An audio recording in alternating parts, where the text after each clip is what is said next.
Coming face to face with addiction, a new program aims to educate young people about substance abuse and its consequences. Worcester News Tonight's Mike Cronin is in the newsroom with a closer look. Mike? Yeah, Greg, Sheriff Lew Evangelidis developed the program about 2 years ago. Of course, the message to stay away from drugs may be something that students have heard before, but it's the way he presents it that he's able to connect with his audience.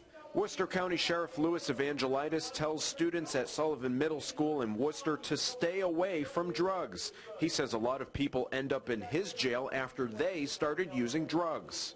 Because I learned from the inmates that 90% of them are in prison because of addictions to drugs and alcohol, and almost all of them started doing drugs and alcohol when they were in middle and high school. For the past 2 years, Evangelidis has visited almost 50,000 kids in the county presenting his program called Face to Face. Using pictures and videos, Evangelidis says he shows students the dangers of drugs through examples they can relate to.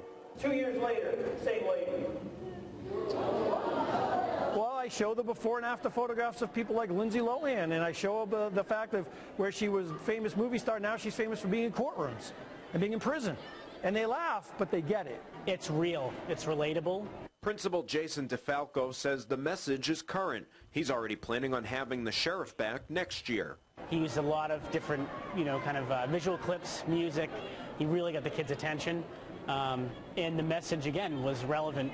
8th grader Michael Sappho Ajiman says some of the visuals were scary, but it shows how drugs can harm people. I think a lot of people, they don't want to end up like that they want to have good, successful lives, that they want to have jobs in the future, not end up in jail. Michael was among 800 7th and 8th graders listening to the program on Tuesday. Evangelidis says even at that age, kids are getting involved with drugs. If they're not, he wants to at least bring the message to them.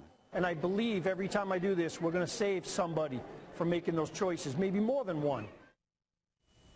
The sheriff says he's already booked with schools for the rest of this year and already starting to book into next year. So hopefully a lot of good will come from this. Greg? Hope so, Mike. Thanks very much. And coming up...